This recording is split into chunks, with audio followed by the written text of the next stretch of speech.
Y Ahí está. algo para, no me acuerdo quién había dicho recién que se tenía que ir antes, no hay problema con eso, sí, Ceci. La idea es como que esto entre en el horario que puedan, está habilitado para que entren automáticamente y también, yo por ejemplo ahora no puedo quedarme, me tengo que ir. Eh, Así que bueno, solo les quería comentar que recuerden una cosita antes de que Ari empiece. La semana que viene tenemos poesía expresionista, que es una selección que ya está en la lista de lecturas, vieron que tienen en el campus, una selección de poemas. Y después invertimos el orden, va a seguir novela de niños y después El Ángel Azul, ¿sí? Que novela de niños es una novela corta.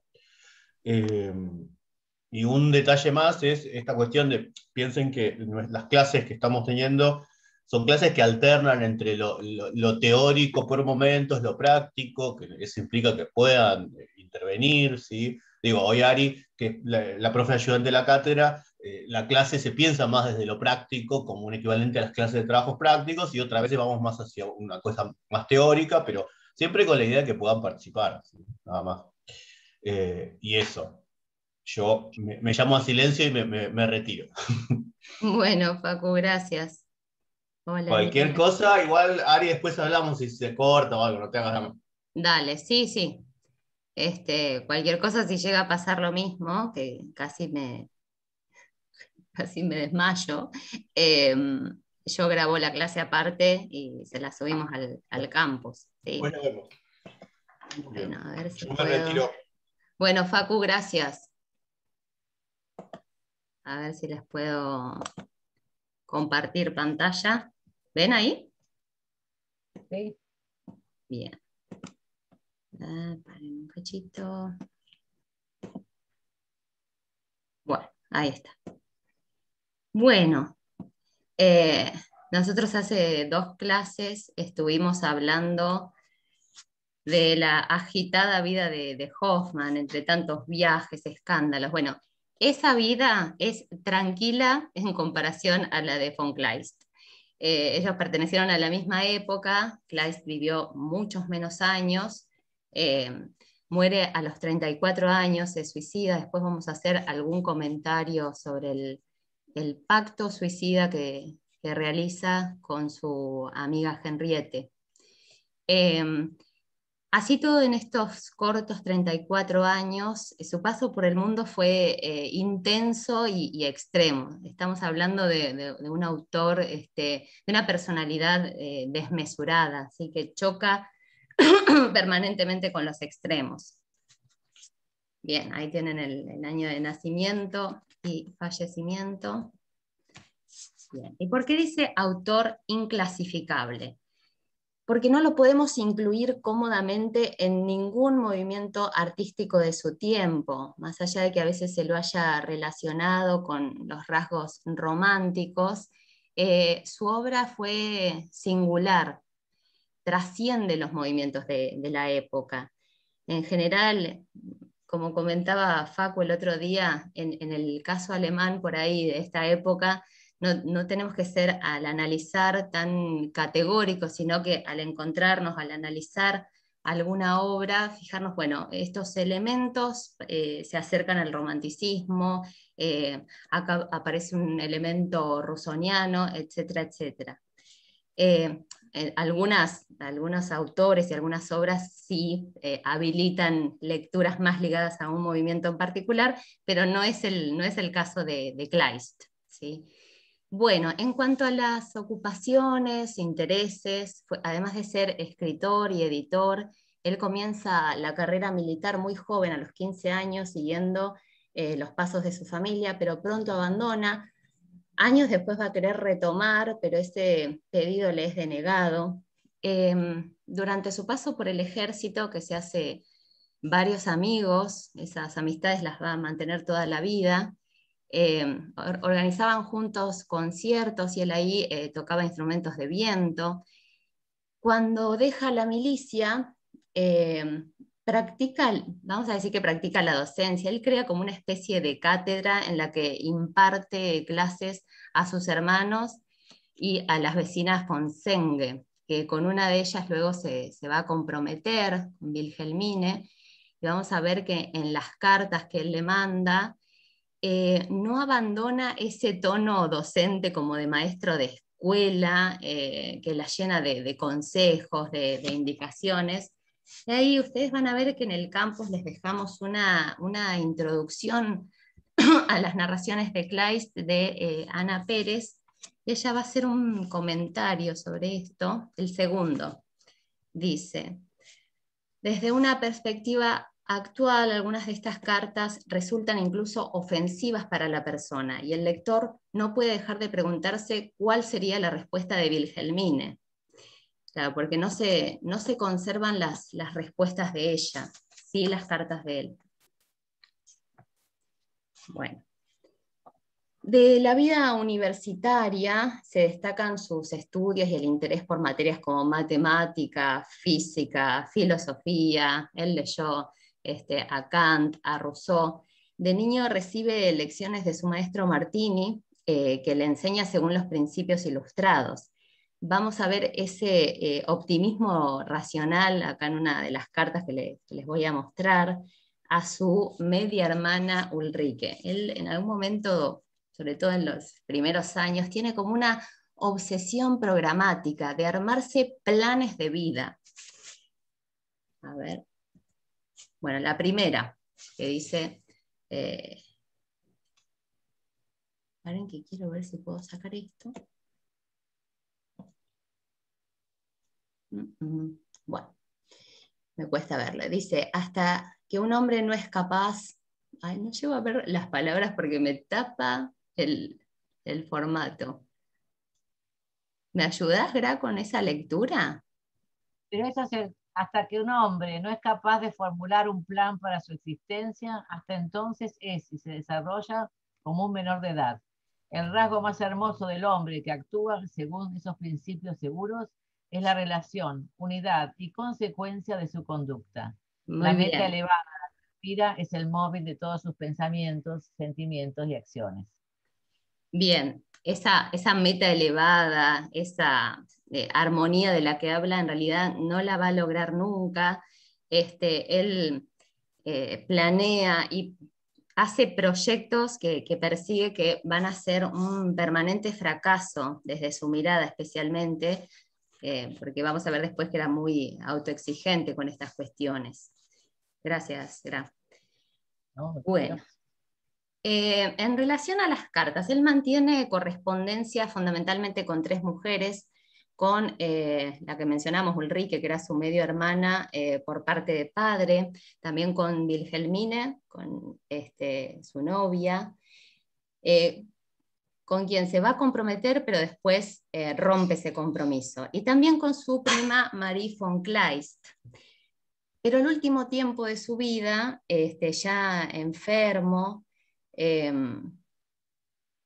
se conecta con esta chica Henriette Vogel, que ella está transitando un cáncer en fase avanzada, ¿no? Entonces, a partir de esto, ambos enfermos, él lea su vida como una vida de desgracia, de permanente desilusión, es que toman la decisión y pactan el suicidio. Lo van a llevar a cabo el 21 de noviembre de 1811 en Wannsee, ahí a las afueras de Berlín. Y acá les voy a mostrar nuevamente la carta, esta sí la puedo ver, que es la carta la última, ¿sí? La carta a Marie. Voy a correr de acá. Dice: en medio del canto triunfal, es de 1811, unos días antes de fallecer. En medio del canto triunfal que entona mi alma, en ese instante de la muerte nuevamente pienso en ti. Durante tu presencia en Berlín te he cambiado por otra amiga, pero, si ello te consuela, no una que quiera vivir conmigo, sino con una que quiere morir conmigo. Sabe, con todo, que mi alma se ha vuelto completamente madura en su contacto con la de ella, que he sabido medir en la de ella toda la magnificencia del espíritu humano, y que muero porque ya no me queda nada por aprender o ganar sobre la tierra, ¿no? Ahí anuncia su muerte a la prima. Bien, bueno, acá yo encontré acá está la tumba con este epitafio en el que aparece escrito un verso de su obra El príncipe de Homburg, que dice: ahora, oh inmortalidad, eres toda mía. Al lado la tumba de Henriette. Encontré un video en YouTube que es como una especie de corto de 3 minutos donde se representa esta escena del suicidio pactado. No les voy a mostrar todo porque, bueno, tiene un momento de efecto porque aparece una canción, ellos son actores, pero ella además es la cantante, y muestran todo un paisaje apacible, ellos hasta parecen contentos, bailan, van a ver que la canción también es muy suave, eso envuelve al espectador, pero de pronto como efecto aparecen los disparos y asustan, y yo no los quiero traumar, así que a ver si... Ustedes díganme si me escuchan a mí, a pesar de estar pasando el video. ¿Escuchan la música? ¿Sí? Bueno. Ahí está la letra en alemán, ¿sí? Ahora en la próxima diapositiva se las pasé porque encontré la traducción en inglés, el paisaje, ella cantando. Y ahora les voy a mostrar. Vamos a evitar el momento traumático. Bueno, no se crean que esto históricamente fue así, acá aparecen tan felices, bailando, primero escribiéndole cartas a los allegados, anunciando este pacto. A ver si puedo pasar esto. Ay, no, tengo que... Ahí. Ahí tienen la letra en inglés, que si ustedes la leen y la analizan, es como una poesía que va a narrar toda esa escena, y hay partes dialógicas. Digamos, si pensamos en el yo lírico, si lo analizáramos como una poesía, es desde la voz narrativa de ella, ¿no? Fíjense que dice en un momento, you say, vos decís, Henriette, es tiempo de irse, no hay lugar para un error.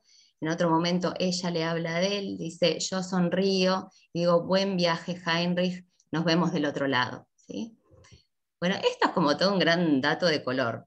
No es una herramienta que les vaya a servir para el trabajo para nada, pero bueno, por si quieren mirar ese video no apto para sensibles. Bien, vamos a volver. Estoy viajando desde una diapositiva a la otra, espero que esto no sea muy caótico. Bueno, en cuanto a la personalidad, ahí habla de una personalidad extrema, desmesurada, insatisfecha. Si ustedes ven en la biografía que tienen en el campus, aparece todo un desarrollo bastante extenso de Ana Pérez. No vamos a encontrar prácticamente momentos pacíficos, tranquilos en la vida de Kleist. Está en permanente desilusión con él mismo y con la sociedad que lo rodea. Esto aparece, esta cuestión, este choque y este sentirse diferente en esta carta que tenemos acá en el medio, de 1801, que él le manda a su novia, a quien entonces era la novia, Wilhelmine. Y dice, mucho de lo que los hombres califican como honroso no lo es para mí, y lo que les parece despreciable tampoco lo considero yo así.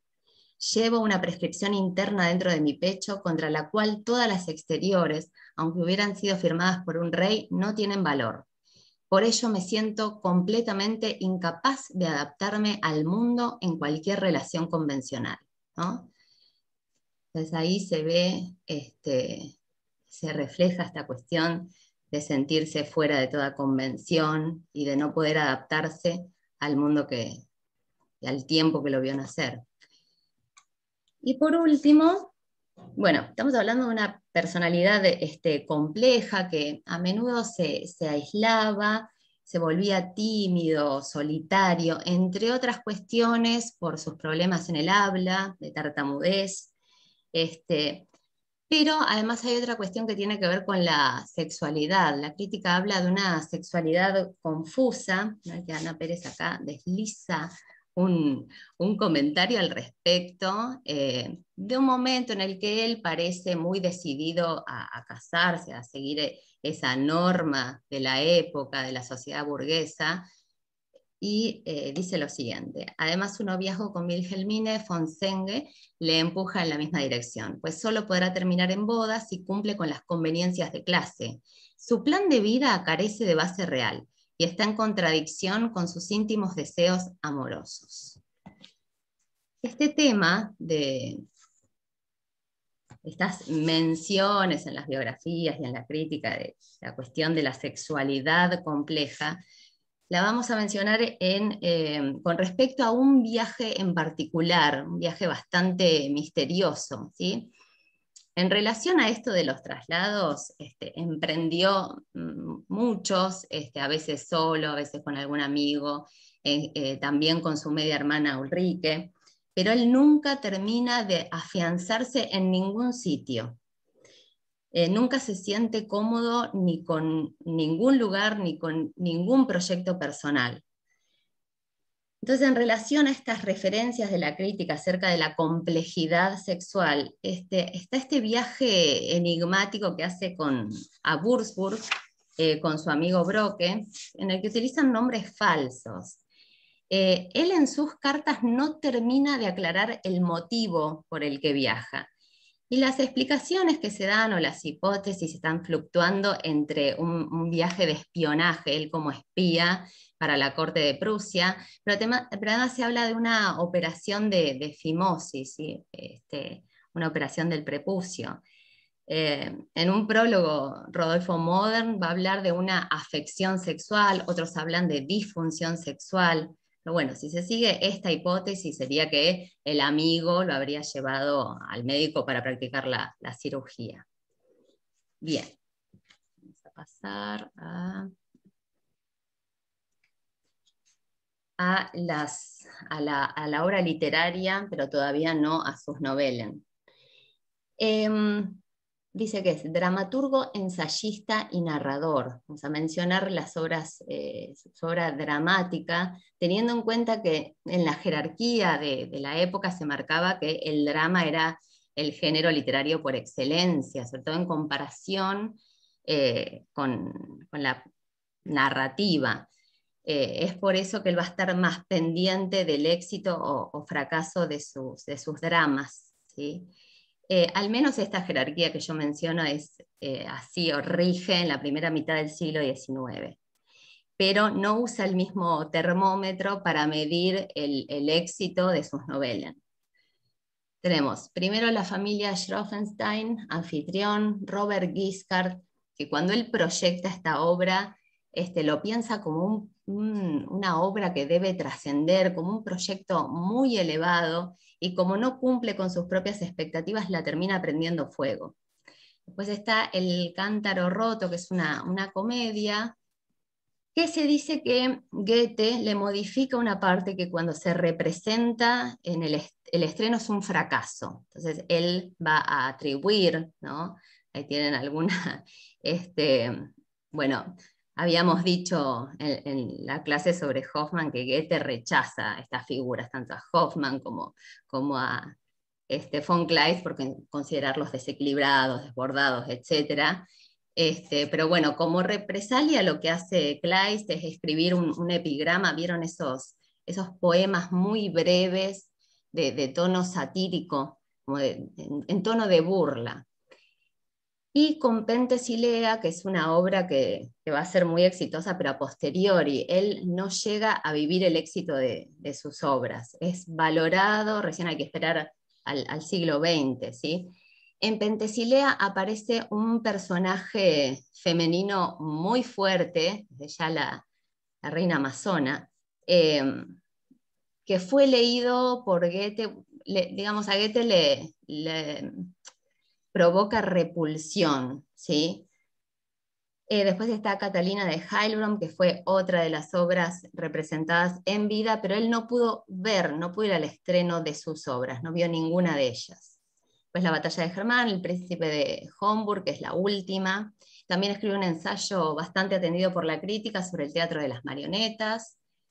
Y después los temas que aparecen en general en su obra, vamos a tener en cuenta primero cuáles podemos relacionar de acá con la Marquesa de O, ¿sí? Pero también hay que atender a la relación de la vida y la obra, porque algunos de los aspectos de sus personajes, sobre todo los protagónicos, hacen acordar a él, ¿sí? La individualidad, la violencia, la represión, las pasiones, cuestiones demoníacas de la personalidad, cuestiones de derecho, ¿sí? Está el tema siempre de la justicia o injusticia, misterios a resolver, las relaciones familiares complejas, los embarazos no deseados, que también eso va a aparecer en una novela que se llama El terremoto de Chile. La culpa, la posición de las mujeres.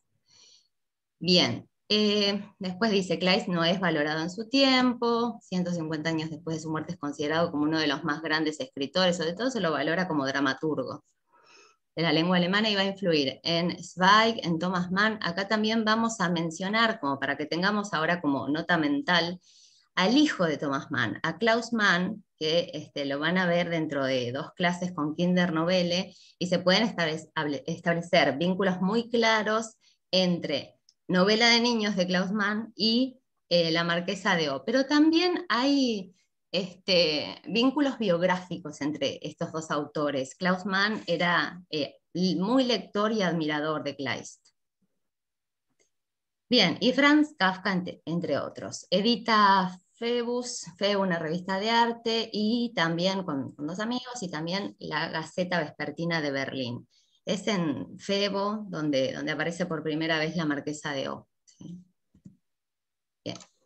Y acá tenemos las narraciones de Kleist, en realidad, esto le vamos a llamar novelen, pero en la edición esa que tienen de Ana Pérez, ella las menciona como narraciones porque Kleist nunca le llamó novelen, ¿sí? Y está El terremoto de Chile, que después les voy a mostrar una cita de cómo empieza para establecer un vínculo. La Marquesa de O, La pordiosera de Locarno, Santa Cecilia o El poder de la música, Los esponsales de Santo Domingo, el adoptado y El duelo.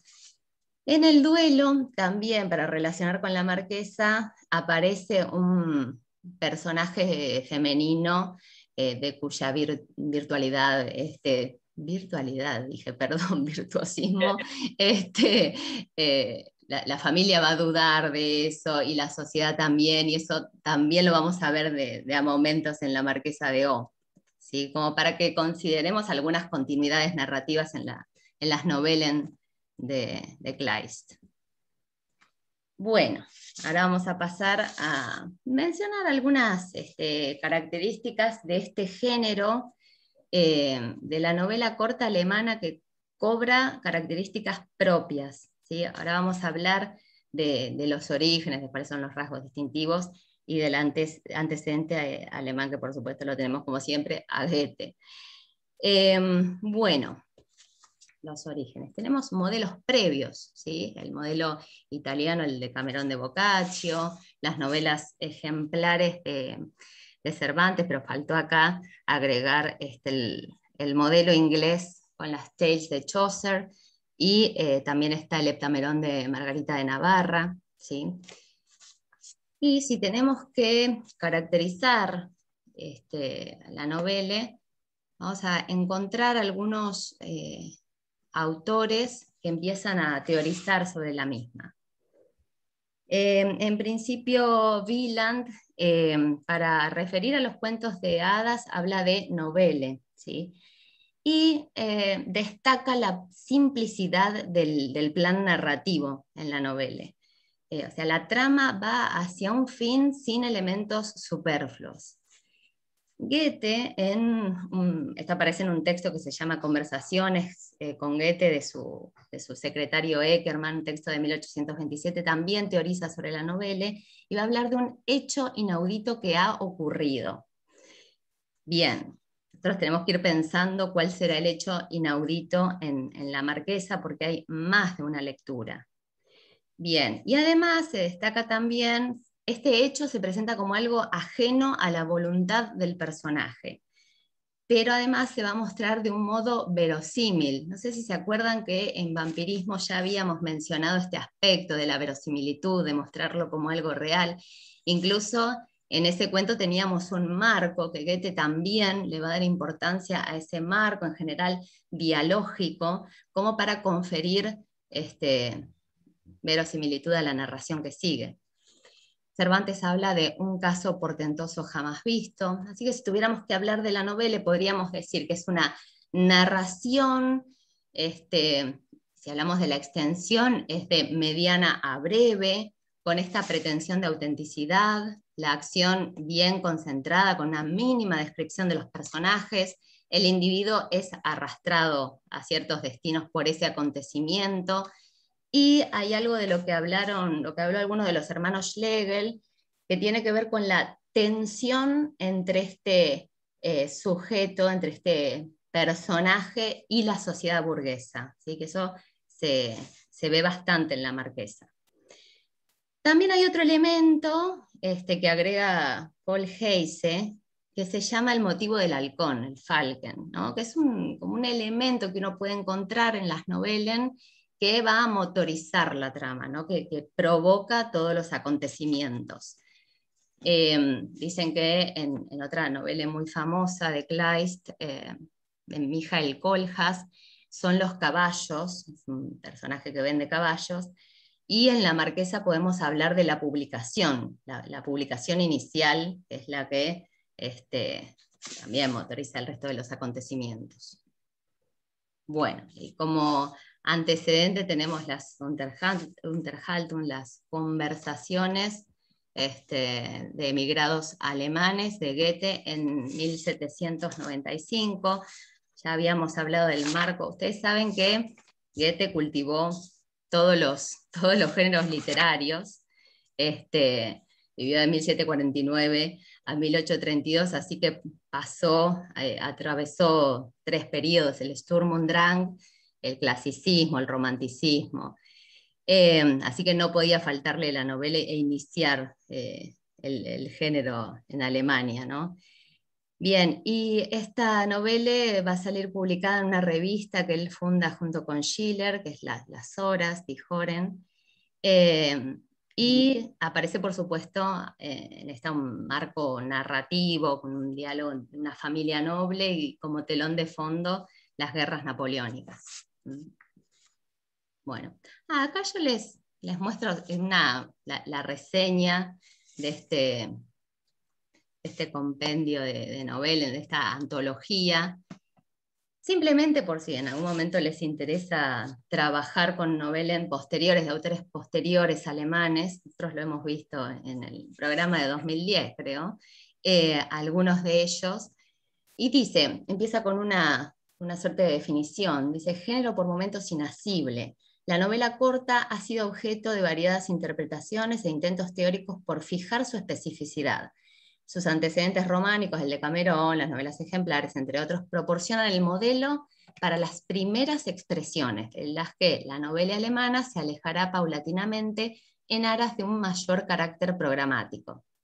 Bueno, entonces dice que la presente antología va a tomar el periodo comprendido entre Goethe y Kafka, pero después menciona algunas de las novelas que vimos en esa época.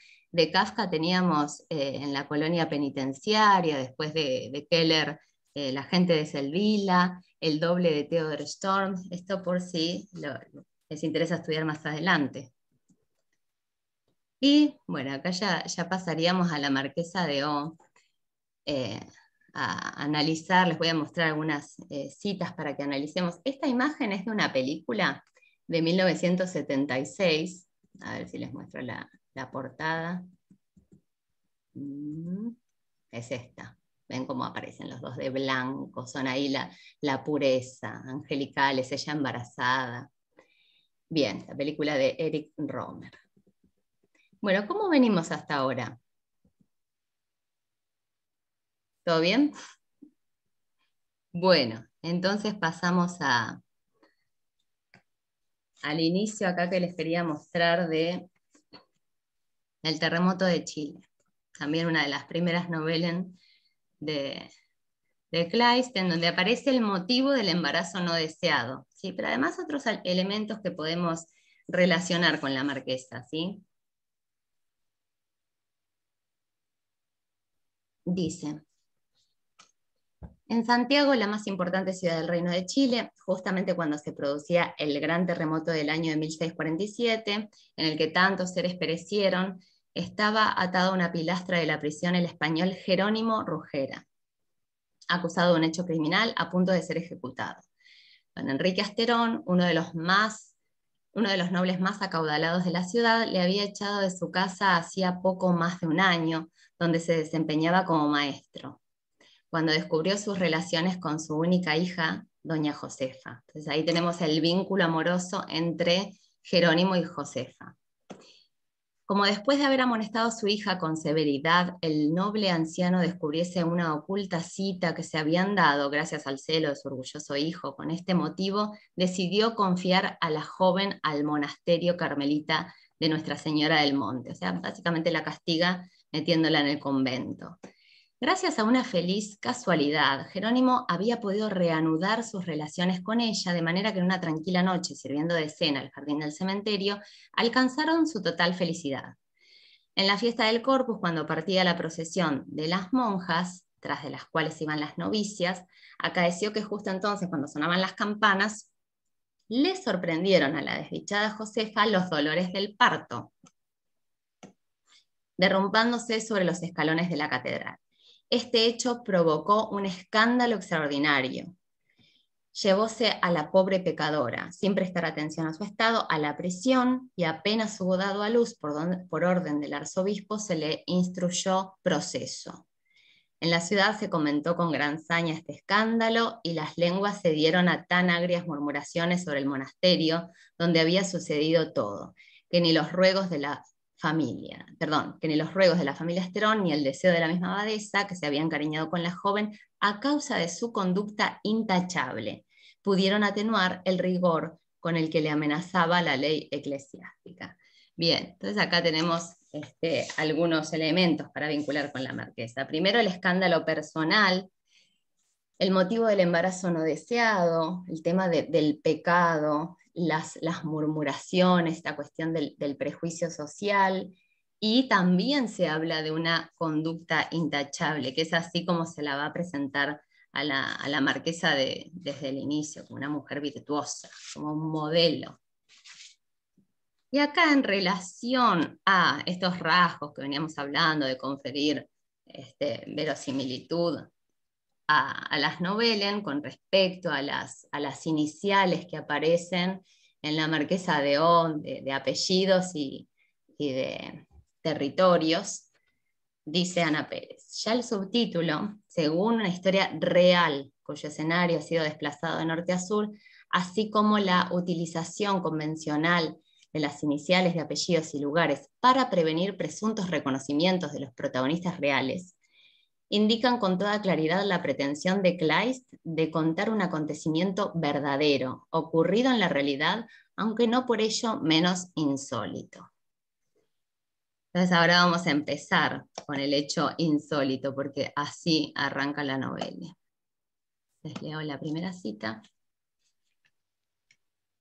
Dice: en M, ciudad muy principal de la Italia superior, la marquesa viuda de O, dama de intachable reputación y madre de varios hijos de buena crianza, hizo público en los diarios que había quedado sin su conocimiento en estado, que el padre del hijo que había de dar a luz diera noticias y que ella, por consideraciones familiares, estaba determinada a desposarse con él. ¿No? Al principio parece medio confuso ese dato de decir madre de varios hijos, porque vieron que después aparecen solamente 2 hijas, ¿sí? Bueno, es un comienzo in media res, ¿sí? Y arranca ya presentando lo que podríamos llamar el hecho inaudito. Ahora, ¿cuál es este hecho?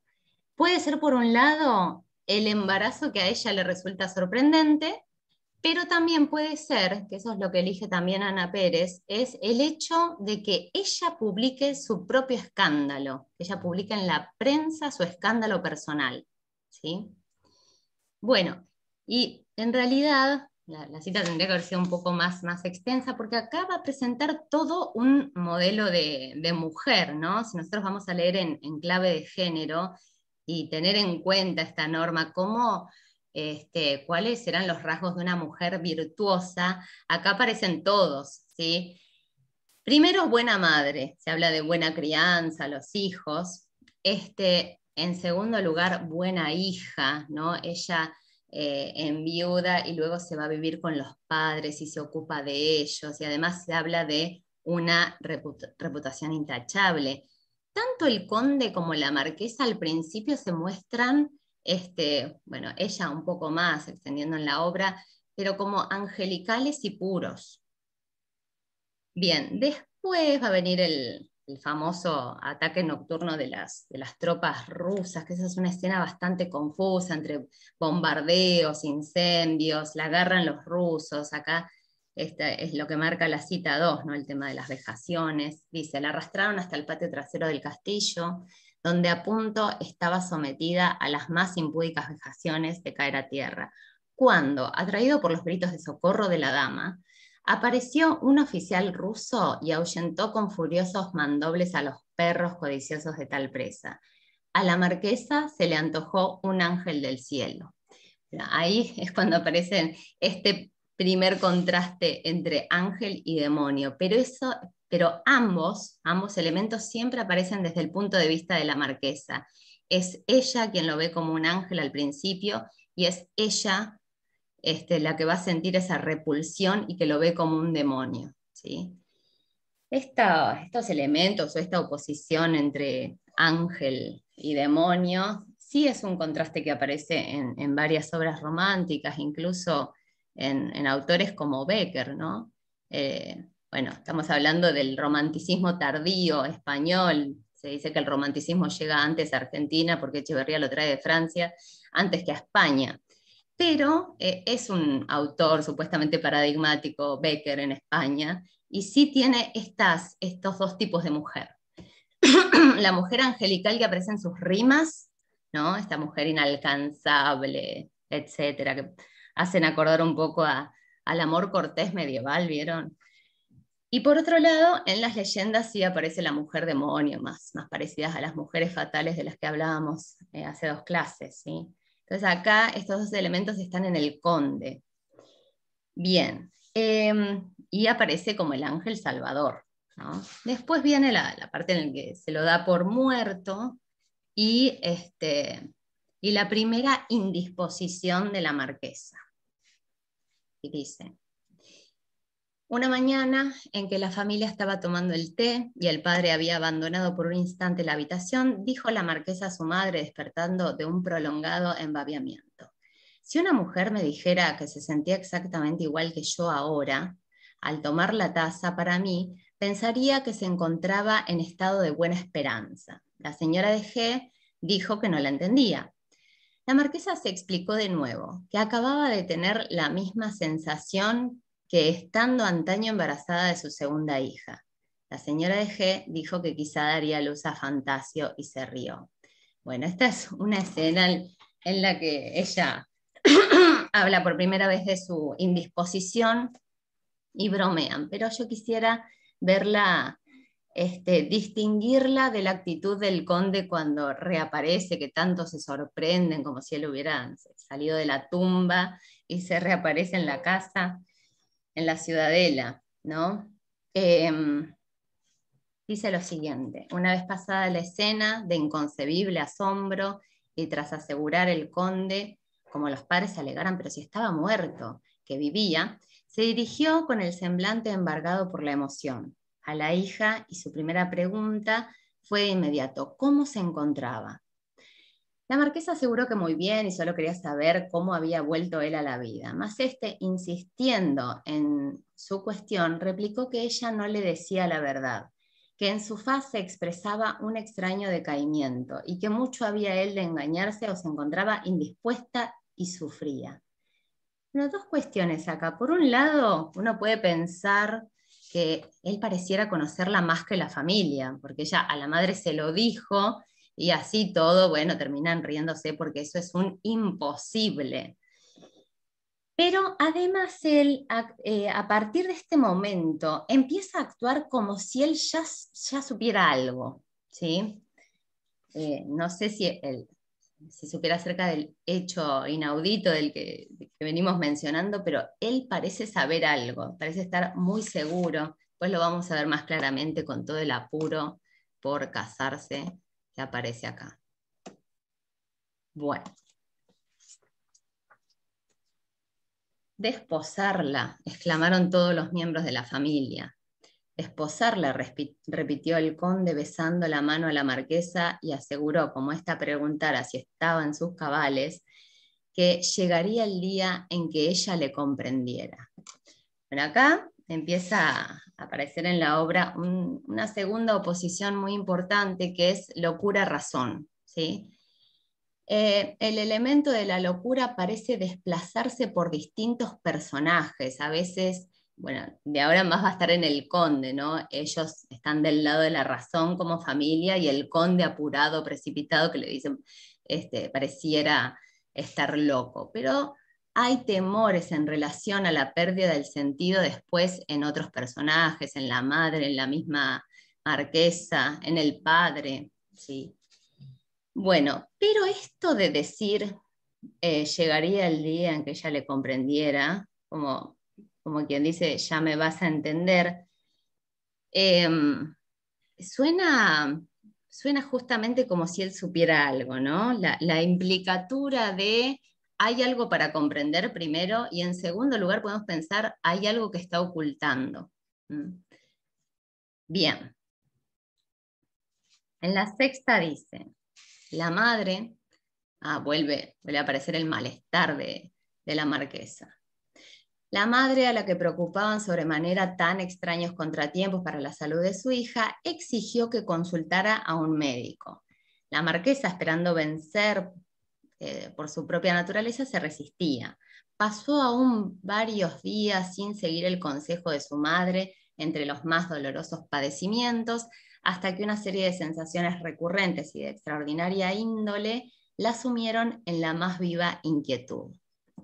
Bien, acá, al igual que veíamos en el cuento Vampirismo, recurren a un médico, pero esta vez sí resuelve el fenómeno, digamos, confirma el embarazo. Entonces, a partir de ahí es que la marquesa se enoja tanto con el médico, la madre lo mismo. Entonces, va a pedir la marquesa una reconfirmación o al menos una consulta con la comadrona, esta figura de partera, ¿sí? Desde que leí recién, ¿no? Bueno.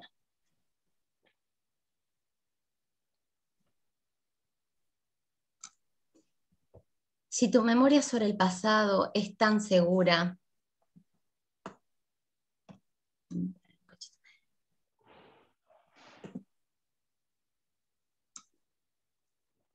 ay, perdón, que estoy corriendo algo. ¿Qué temor delirante se ha apoderado de ti? ¿No puede acaso engañar una sensación interior que solo se agita oscuramente? No, no, dijo la marquesa, no me engaña. Y si llama a la comadrona, oirá que la espantosa verdad, la que ha de aniquilarme, es cierta. Ven, hija mía querida, dijo la señora de G, empezando a temer por su juicio. Ven, sígueme y échate en la cama. ¿Qué decías que te ha dicho el médico? ¿Cómo te arde la cara? ¿Cómo te tiemblan todos los miembros? ¿Qué era lo que te había dicho el médico? Hay una relación bastante fluctuante, ¿no? Entre digamos, en relación de la madre, la señora de G con la hija. En momentos aparece la credibilidad absoluta, le dice que su hija es angelical, pero también la desconfianza y la repulsión. Acá vuelve a aparecer el tema del temor por la locura también, ¿sí? Entonces, la figura de la comadrona es la que reconfirma el hecho. Y dice, no, no, respondió la marquesa, ella había concebido conscientemente, solo quería saber en general si se daba tal fenómeno en el reino de la naturaleza. La comadrona repuso que salvo a la Santísima Virgen, no le había ocurrido a ninguna otra mujer sobre la tierra. La marquesa tiritaba cada vez más. Bueno, acá aparece la primera comparación con la Virgen María. O sea, estamos hablando de un hecho que a ella le parece imposible. Entonces, esta figura de la comadrona viene a reconfirmar.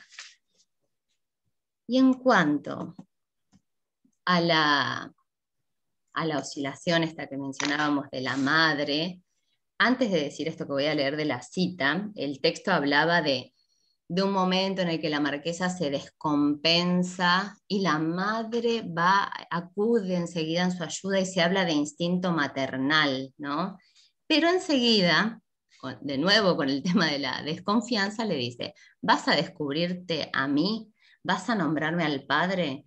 Y aún parecía inclinada al perdón. Cuando la marquesa dijo que se iba a volver loca, dijo la madre levantándose del diván, vete, vete, eres indigna, maldita sea la hora en que te parí. Y abandonó la habitación. Bueno, ahí enseguida se le fue el instinto materno. Después, acá aparece una cita en la que vamos a ver esta tensión entre el personaje y la sociedad burguesa. Porque acá viene el momento de la expulsión, a ver si estoy bien. Sí. Sí, viene la expulsión de la casa, el padre que la rechaza. Él pide quedarse con las hijas y ella desobedece. Es la primera vez que aparece algo así en el texto. Hay dos momentos en que se desobedece al padre, ¿no? Un personaje femenino actuando por motus propio en contra de lo que decide el padre, ¿sí? Y esto es, decidir llevarse a sus hijas con ella. Está muy orgullosa de esa decisión. Entonces, se van a recluir en B. Y dice, habiendo trabado conocimiento consigo misma, mediante tal esfuerzo, se elevó de pronto como llevada de su propia mano, saliendo del hondo abismo en que la arrojara el destino. La conmoción que desgarraba su pecho se calmó tan pronto como estuvo al aire libre, besaba una y otra vez a sus hijas, aquel amado botín suyo, y muy satisfecha consigo misma, meditaba qué victoria había obtenido en tal sentido sobre su hermano, con la energía de su conciencia libre de culpa. Su juicio, lo bastante fuerte como para no quebrarse en sus extrañas circunstancias, se rindió sin oponer resistencia a la inmensa, sagrada e inexplicable organización del mundo. Bien, personaje contra el mundo, o el mundo contra el personaje. A ver, acá hay una charla entre los padres y esto... A ver, vamos a retomar una cuestión de la trama. Ella, ahí cuando se recluye, es que toma la decisión de publicar a la prensa todo el escándalo. Entonces ahí en la narración se vuelve al inicio del relato y después se avanza. Para esto vuelve el conde de Nápoles, que también es llamativo esto de enterarse de la situación de la marquesa y así todo. No aparece tanto la sorpresa, un poco, pero él va hacia donde está ella, acude a B, y aparece en él todo este apoyo de vamos a luchar juntos contra los prejuicios sociales. Siempre parece esconder que sabe algo, pero ese último rasgo también aparece en el padre. Después vamos a hablar de esta figura oscura, vamos a ver en una cita. Acá está la conversación entre los padres de la marquesa, y dice... La esposa del mayor, vivísimamente afectada por ello, fue con la hoja del diario que le había hecho llegar el comandante a la habitación de este, donde lo encontró trabajando ante una mesa y le preguntó qué diantres pensaba de todo aquello. El comandante dijo, mientras continuaba escribiendo, «Oh, es inocente». «¿Cómo?», exclamó la señora de G, con el asombro más extremo. «¿Inocente?». «Lo hizo en sueños», dijo el comandante sin levantar la vista. «En sueños», repuso la señora de G. «¿Y un suceso tan terrible sería? La muy necia», exclamó el comandante, amontonó los papeles y se marchó. Entonces él también habla de su inocencia con mucha seguridad, pero acto seguido, a partir de la otra publicación, de la respuesta a la publicación de la marquesa, es que esta expresión de inocencia de la hija desaparece y ahora pasa a llamarle perra, qué carita, bueno, ahora lo vamos a ver. Bien, dice, ahora dime por amor de Dios, Lorenzo, exclamó la esposa del mayor, ¿tú qué piensas de esto? Oh, esa infame, replicó el comandante poniéndose en pie, oh, esa redomada hipócrita, 10 veces la desvergüenza de una perra, apareada con una astucia 10 veces mayor que la del zorro, no alcanzan aún a la suya. Qué carita, qué dos ojos, un querube no los tiene más leales. Y gemía sin poder tranquilizarse. Pero de ser un truco que puede por todos los santos, preguntó la comandanta, esperar conseguir con ello. ¿No? Después va a aparecer el plan que traza la señora, la esposa. Bien. Es un plan de engañarla, digamos, de ir hasta donde está la hija y hacer que pise el palito, básicamente, mencionarle que apareció ese hombre que se atribuye... ¡Augusto! ¡Me está llamando la ese hombre que se atribuye la paternidad, entonces decirle estuvo para ver cómo reaccionaba la marquesa. Así todo, el padre no está de acuerdo, dice yo no quiero saber nada, pero acá está la segunda desobediencia al padre, porque la señora decide igual hacer ese viaje, llevar a cabo su plan de engaño, ¿no? Y uno podría pensar que la marquesa no la va a recibir, que está ofendida, la expulsaron violentamente de la casa, pero así todo siempre, ella es pura y tan buena y tan abnegada, ¿no? La recibe así a la madre, dice, mi queridísima madre, exclamó tras haberle indicado el diván, permaneciendo en pie ante ella y enjugándose los ojos.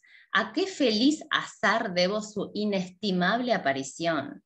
La señora de G dijo, abrazando a su hija con familiaridad, que solo tenía que decirle que venía a pedirle perdón por la dureza con que había sido expulsada de la casa paterna. Bien, y en una segunda instancia, cuando la madre ya le confiesa, vieron que le nombra a este Leopardo el Montero, y la marquesa no tiene idea, al ver la reacción tan dudosa de querer saber de la marquesa, la madre recién ahí confía. Y así todo, la marquesa también la perdona, incluso el engaño. Dice, mi queridísima madre, exclamó la marquesa, inclinándose hacia ella, embargada por una emocionada dicha y tratando de levantarla. Aquella repuso, no me aparto de tus pies hasta que me digas si puedes perdonarme la bajeza de mi conducta, tú tan magnífica criatura celestial. Aparece de nuevo como celestial, pero además la bajeza, ese término antes estaba utilizado por los padres para hablar de lo que habría hecho la hija y ahora se la atribuye a sí misma. La 14. Bien. Así que vuelven, casi como amigas, madre e hija, vuelven a M, ¿no?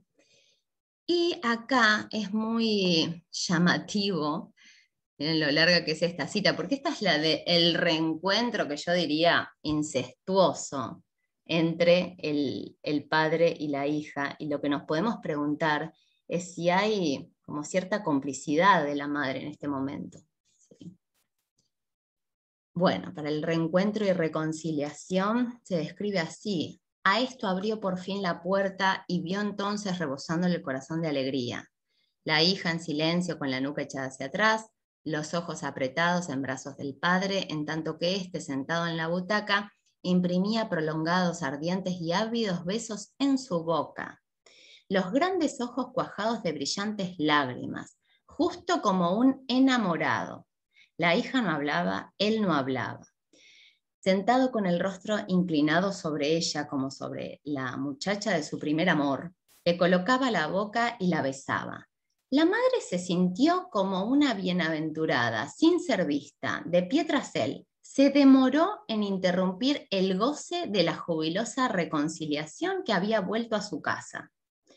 Finalmente se acercó al padre e inclinándose en torno a la silla lo miró de lado, ocupado como estaba en ese instante con dedos y labios presa de indecible deleite sobre la boca de su hija. El comandante, al verla, bajó de nuevo el rostro muy fruncido y quiso decir algo, mas ella exclamó: «Oh, qué caras son esas». Lo compuso de nuevo, a su vez con un beso, poniendo fin a las ternuras entre bromas y veras. Invitó y condujo a ambos, que iban como novios, a la mesa, donde el comandante, si bien muy risueño, aún sollozaba de cuando en cuando, comía y hablaba poco, bajaba la vista al plato y jugueteaba con la mano de su hija. Bueno, esto parece absolutamente incestuoso, ¿no? En este reencuentro padre e hija, él que estaba tan ofendido al principio, el reencuentro presenta estas características. Ya es muy llamativo, pero además no sé si no abre otra línea de lectura, ¿no? Mientras que nosotros podríamos pensar primero... Profe, Sí. no, se me dio vuelta la tortilla, porque ahora como puede haber dos padres del hijo, del baby. Sí, sí, porque si al inicio a nosotros nos llama la atención este apuro tan precipitado de el conde, que incluso decide dejar sus responsabilidades laborales, que eso tenía consecuencias legales, entonces la familia no entiende nada. ¿Por qué? Porque tiene ese objetivo, que está bien, podría tener el objetivo muy claro, pero ¿por qué ese apuro? Entonces, bueno, me parece que los lectores vamos a ese lado de decir, bueno, ¿qué oculta el conde? ¿Habrá sido él? Pero acá aparece esta otra línea de lectura, la del padre, ¿sí? Entre otras que podemos pensar. No, puede ser también que el padre era el que la violaba desde chica. Supuestamente, viste que los chicos, si viven eso desde que nacieron, no se van a dar cuenta las diferencias. Y bueno, puede ser un doble juego en ese sentido, que le sacaron la hija y él no podía seguir haciendo ese juego con su hija. También puede ser ese. Puede ser eso, porque también eso explicaría las actitudes anteriores del padre, el enojo o el decir antes que es inocente. Sí, se abre esa línea también.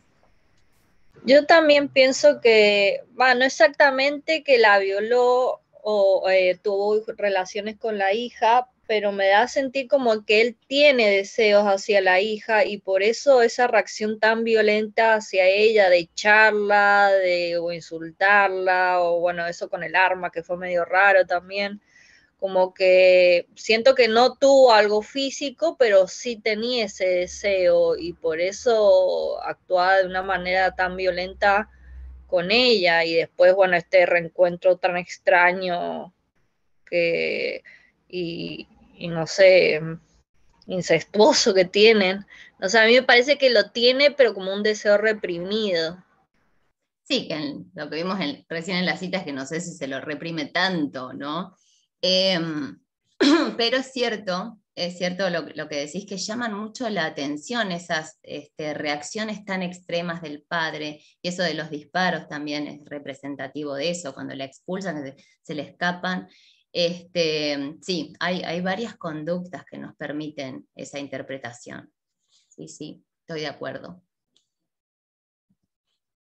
Bien, luego de esto, de esta reconciliación familiar, es que van a esperar a ver quién aparece, ¿no? La primera pregunta que deja el texto desde el inicio, desde la publicación de la marquesa, bueno, hay un embarazo, no sabemos el quién, al igual que la marquesa, no sabemos el quién, ni el cómo, ni el dónde. Sí tenemos también en esa escena de la que hablamos, esa escena confusa y bélica de las tropas rusas, un momento en el que ella queda inconsciente, está esa palabra en el texto. Pero fíjense que me parece que habilita más de una interpretación. Hay muchos datos que no se dan, es también elíptico. Bueno, ¿quién aparece? Acá es como si se confirmara la primera lectura de El Conde. El Conde, eso es lo que él ocultaba, por eso el apuro, él conocía de su paternidad, etc. Y acá es que la marquesa lo empieza a ver como un demonio. Hay algo que me interesa también en la actitud de la madre, que yo hablaba recién de, o por lo menos me pregunto acerca de la complicidad de la madre que acaba despierto de la escena que leímos recién, pero también siempre va a tener como una actitud conciliadora, incluso ante lo que la hija no desea, ¿no? Bueno, acá no me deja ver el inicio de nuevo. La marquesa gritó volviéndose, bueno, esa parte no la veo, y lo fulminó con una mirada, fulgurante como un rayo, mientras una mortal palidez arrastraba su rostro. El conde había doblado una rodilla ante ella, tenía la mano derecha sobre el corazón, la cabeza levemente inclinada sobre el pecho. Allí estaba, con la mirada baja y el rostro ardiendo, y callaba. ¿A quién si no?, exclamó la comandanta con voz ahogada. ¿A quién, ciegos de nosotros, sino a él? La marquesa estaba clavada ante él y decía: voy a enloquecer, madre mía. Insensata, replicó la madre, la trajo hacia sí y le susurró algo al oído.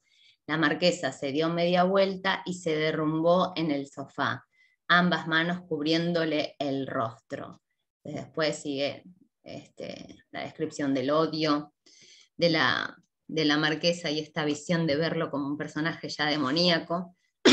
Mas esta gritó: váyase, váyase, váyase. Mientras se levantaba, estaba resignada a la idea de un vicioso, pero no de un diablo.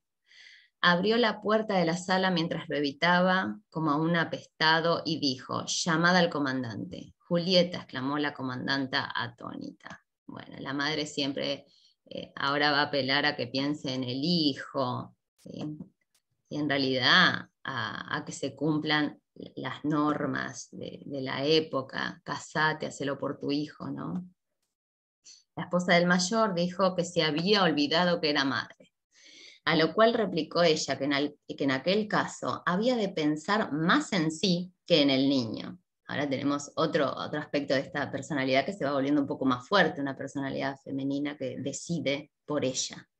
Y poniendo por testigos a todos los ángeles y los santos, aseguró una vez más que no se casaría. Bien, todo este final, al menos para mí, es muy extraño. Nos podemos preguntar si acá hay un final feliz realmente o no. Parece el relato querer mostrarlo de esa manera.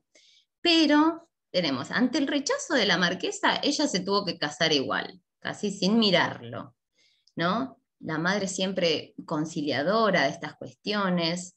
Después nace el hijo, el conde, primero rechazado por ella, es invitado al bautismo, parece que la reconquista ella, y vuelven a tener una segunda boda supuestamente más feliz, y dice lo siguiente: toda una serie de jóvenes rusos siguieron entonces al primero, y como el conde, en una hora feliz, le preguntara un día a su esposa por qué aquel terrible día 3, resignada como parecía estar a la idea de cualquier vicioso, había huido de él como del diablo. Respondió ella, echándosele al cuello, que no se le habría antojado entonces un diablo si la primera vez que lo vio no le hubiera parecido un ángel. Bueno, a mí me queda la pregunta de si a ustedes también les parece un final muy raro, ¿no? No sé si queda la sensación de, ay, el final feliz. Ahora les quiero mostrar, antes de darles la palabra, las imágenes de la película, que yo la vi en 2010 en un seminario que había dado Graciela, o sea, hace un montón, pero no me olvido de una imagen que es la aparición, la primera aparición de él en la escena bélica, como el ángel salvador. Ven, ahí está, las tropas rusas, ahí, una tropa de soldados que la estaba atacando, y él acá. No me había olvidado de esto, él como un deus ex machina, ¿no? Y ahí él la salvó, los dos por supuesto de blanco, etc. Esto es todo el inicio. Este sería el padre, ¿no? Ahí cuando le avisan que supuestamente el conde había fallecido. Acá el conde reaparece, revive para ellos, y él es el que le dice: estoy terriblemente enamorado de vos, y que se apura por casarse, por eso ella pone esa cara de: ¿estás seguro?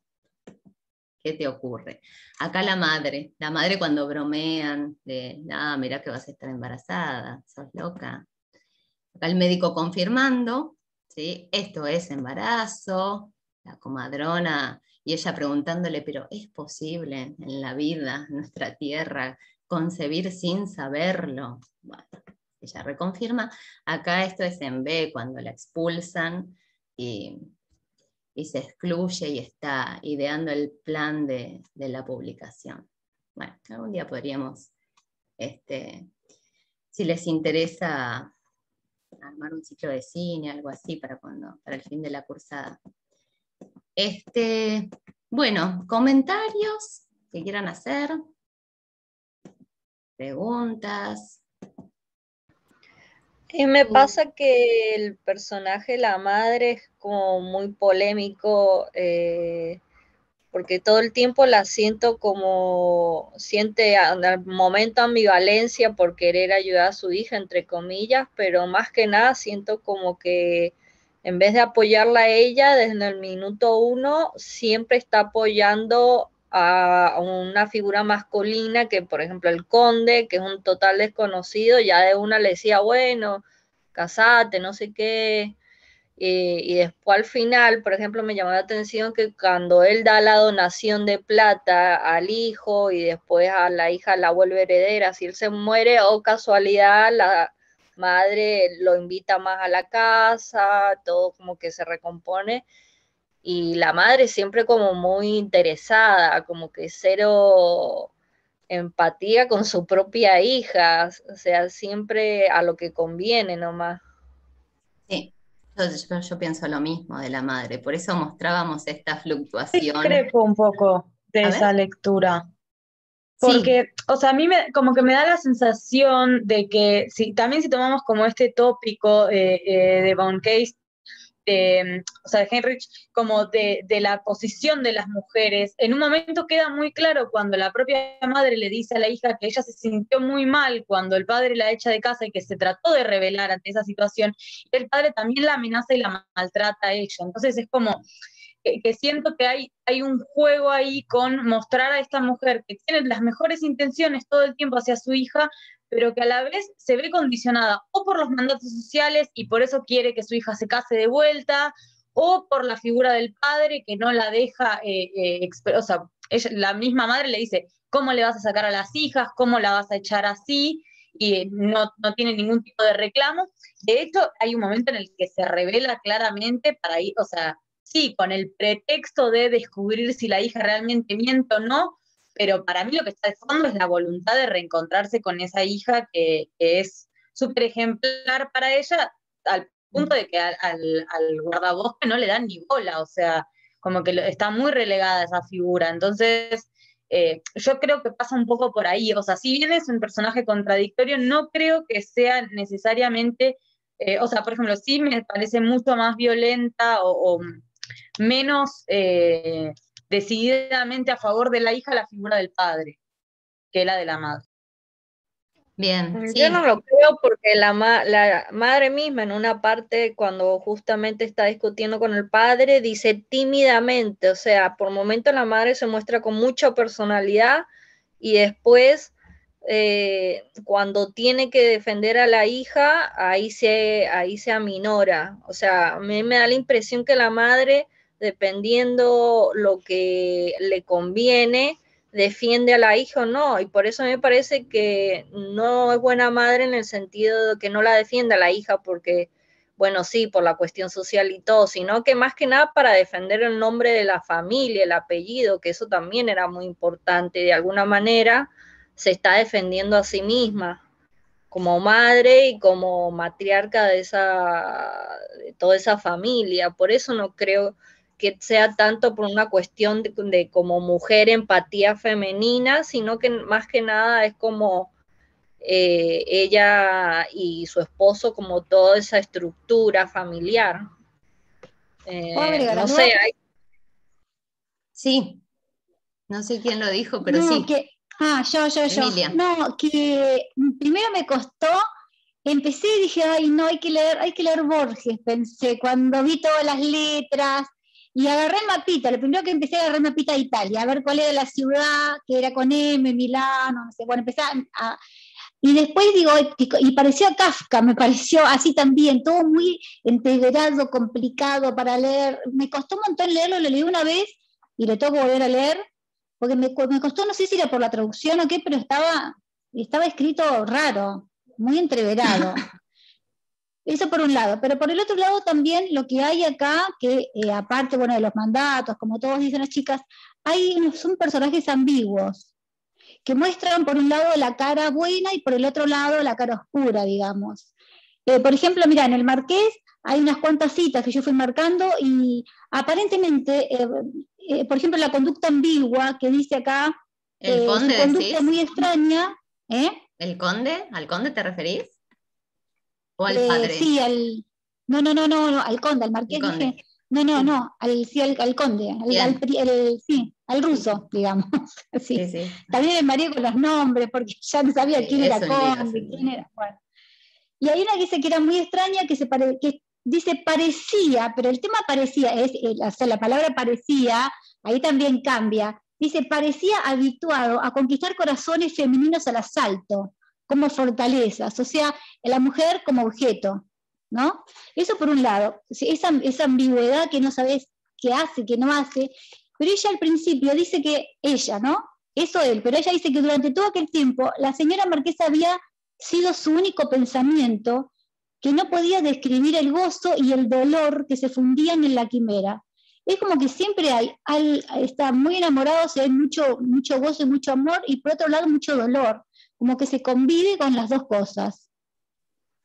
Sí. O sea, hay cosas todo el tiempo, así que van y que vienen, ¿viste? Dualidades. Sí. ¿Alguien estaba por decir algo? Sí, con respecto a la figura de la madre, es cierto que es bien contradictoria, eso está marcado en las citas. Es complejo para nosotros hablar de buena o mala madre, pero sí podemos, como hicimos recién, cada uno que dio su postura, a ver si realmente actúa tan ligada al qué dirán, a las apariencias, etcétera, o si más bien está condicionada por los mandatos de la época, ¿no? Hay que ver, sí, es interesante que nosotros no conocíamos qué es lo que había ocurrido cuando huye la marquesa, cuando la expulsan, y después que el relato reponga eso. Es cierto, ahí uno ve una madre que defiende más, además, desde ya que en esa época se vivirían estas contradicciones entre lo que se ve, lo que uno siente, etc. Pero bueno, creo que también, como decía Emilia, son estas lecturas tan confusas, primero con tantas iniciales de lugares, ¿no? Tantas cuestiones que uno tiene que releer, pero también tiene sus ambigüedades, ¿no? También es bastante elíptica, por eso me parece interesante abrir las distintas lecturas. Hablamos del conde, hablamos del padre. No sé si alguno pensó, no sé si está la posibilidad de considerar que la marquesa mintió, por ejemplo. ¿Qué pasa? ¿Melina? Yo iba a decir eso, pero si yo digo las chicas feministas me matan si yo iba a decir eso. Pero no, viste que hay una parte que también habla, no sé dónde es acá, no, una fotocopia, de que se podría llegar a pensar como algo, como una fantasía, en el desmayo, que el desmayo fuera un sueño, que dentro del sueño ella pueda tener esa fantasía. Lo del sueño lo dijo el padre, fue entre sueños, dijo en un momento. Sí, pero ella también no sabía bien, viste que pasa que como en El Perseguidor, en otras, que vos pasa que no se sabe si es un sueño, si es verdad, si le pasó, si no le pasó, porque por otro lado lo que se ve, que ella es muy, digamos que, no sé si tergiversa las cosas, porque en realidad no dice toda la verdad, es lo que se ve medias tintas en todo, y se ve, por ejemplo, que como ella, por ejemplo, se va a vivir sola, inclusive puede valerse de la granja, o sea que ella ya tenía anteriormente, dice que la granja, que la puso a punto, porque la había dejado medio de lado, o sea que ya se ve que ya era medio independiente. Después se animó a escribir en los periódicos, se anima a decir que no al mandato de casarse por segunda vez, se va de la casa sin pestañear. Se te fue el audio, Emilia. Toma muchas decisiones en contra de la época, digamos. Sí, sí. Yo todo el tiempo interpreté que la marquesa mentía. O sea, en mi lectura, es como, yo siempre pensé que, bueno, que sí que hizo algo en contra de la norma que estaba impuesta para ella. Y bueno, lo ocultó y no voy a decir quién es el padre del embarazo.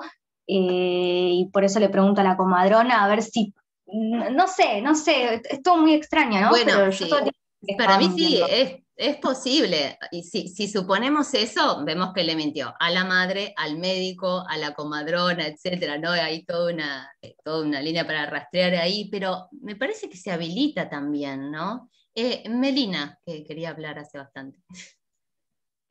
No, dos cosas. Ahora voy a decir justo que retomaron el tema este de la mentira, que para mí, ahora escuchándola a ustedes, puedo tener una lectura distinta, de que ella siempre mintió y lo que hizo en el diario fue decir, bueno, le voy a dar un padre, tipo, a mi hijo, no importa quién sea, por eso dijo a ver quién vendrá, porque capaz que ella sí tuvo una relación con alguien con quien no tenía que hacerlo, así que dijo, bueno, que venga el que venga y este va a ser el padre de mi hijo.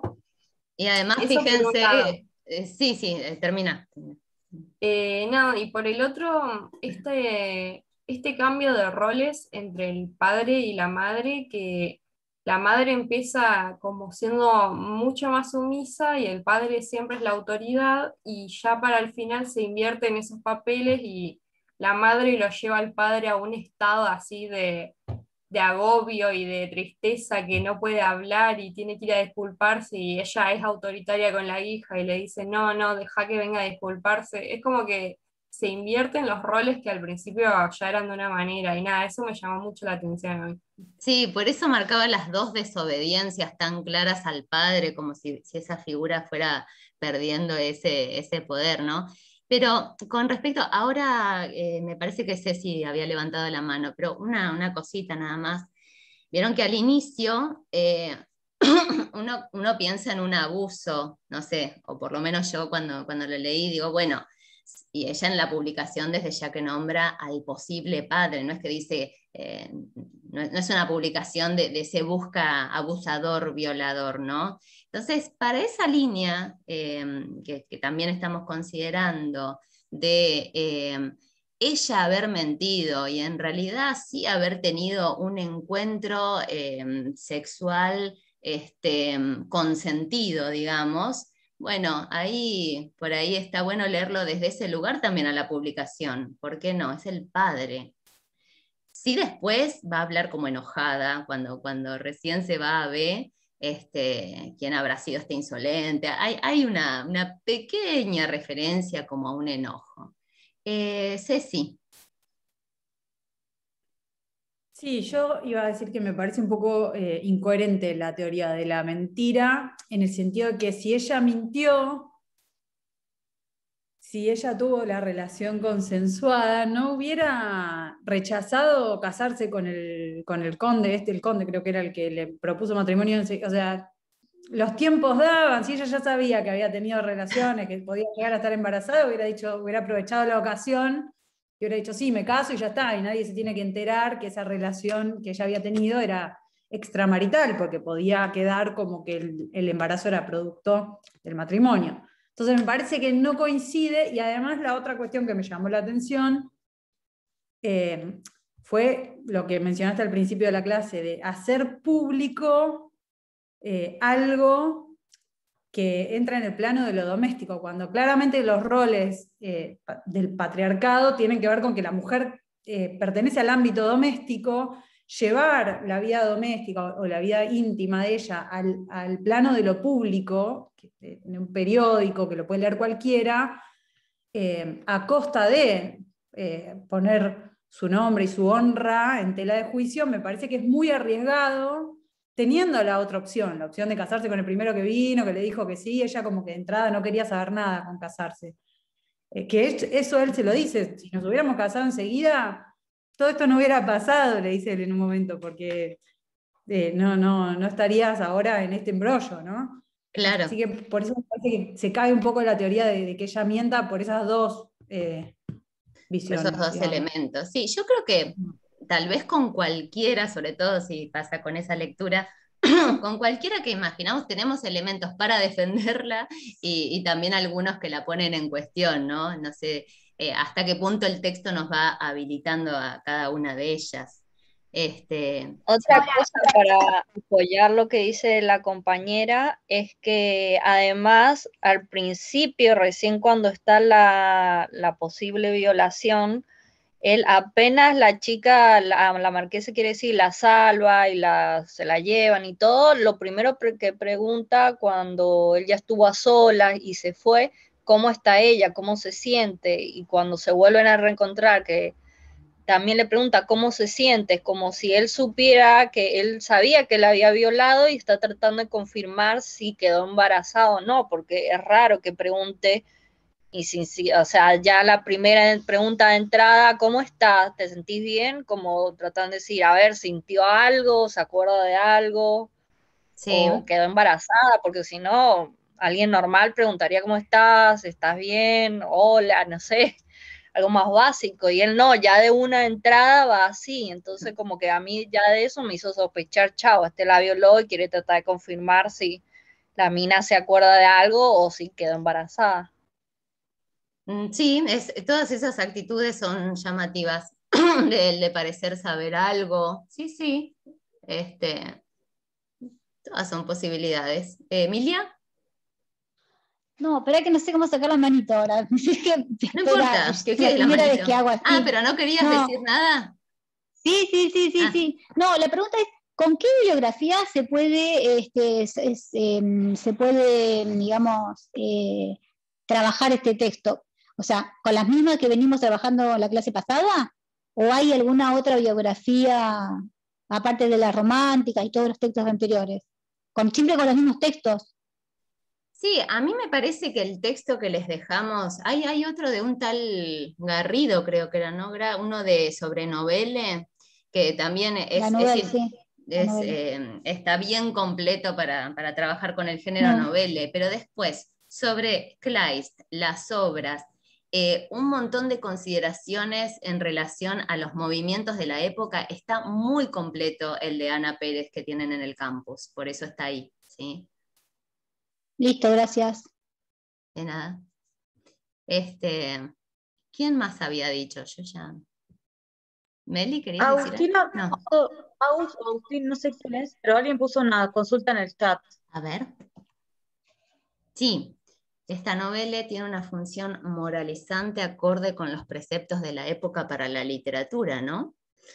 Como vimos en el Haya de los Judíos. No la pensé yo como si tuviera una función moralizante. ¿En qué sentido? ¿Hay alguna especie de castigo? A ver, ¿ustedes lo han leído así? Yo a lo que me refería es al hecho de que me parece que toda esta intriga tiene la función de advertirnos sobre lo que puede pasarle a una mujer, una mujer importante, digamos, como se dice, noble, si tiene algún desliz o alguna, digamos, situación así como se describe o se sugiere en el texto. Eso es lo que me parece a mí, que por algo está escrito este relato, no solamente por la intriga, sino por algún tipo de mensaje, ¿no? Mira, no lo había pensado así. A la vez, la madre, cuando hay el momento en el que se enoja, le dice que si le dice la verdad no se va a enojar, ¿no? Como digo, si la función fuera estrictamente moralizante, sería estaría muy mal representada para mí, ¿no? Como esa función, o muy mal lograda, porque al final la marquesa se termina saliendo con las suyas y lo queremos ver. Yo particularmente no lo leí como una mentira, ¿no? Me incliné más a pensarlo como que el verosímil es justamente la imposibilidad de conocer, ¿no? Que es un verosímil muy abierto, puede ser o puede no ser, y no hay un fantástico claro ni un realismo claro, está esta pretensión de veracidad, pero todo el tiempo dice que es un hecho que no puede ser real, entonces ahí hay como mucho como mucho contraste, ¿no? También de vuelta. Pero sí me parece esto, que después la marquesa no tiene ningún tipo de... Sí, bueno, en un momento es muy castigada por su familia, pero al tener este final semifeliz, que no sea ser feliz del todo, digo, si lo pensáramos, o yo, si tuviera que escribir un relato moralizante, bueno, no, es castigada y nunca más le habla a nadie y tiene que criar a su hijo sola y internada en un convento, o sea, como que no le daría esta chance de que esté totalmente, que el conde esté totalmente enamorado de ella y que la busque una y otra vez. Eso, bueno, cambio un poco de tema, ¿no? Pero me llamó mucho la atención el hecho de que el conde presenta todos estos características medio demoníacas después de su muerte, que tampoco se sabe bien qué pasa ahí, ¿no? Entonces es como que es un ángel, se lo puede ver como un ángel que cae, ¿no? Al principio es el ángel y después es ese ángel caído que se vuelve una figura totalmente oscura, demoníaca, muy perturbadora, que tampoco se sabe por qué perturba tanto a la marquesa, ¿no? Como que de repente ella se horroriza, que también podría llegar a indicar, ¿no? Esto, si se habla de una violación, pero es muy ambiguo todo el contexto en todo el relato.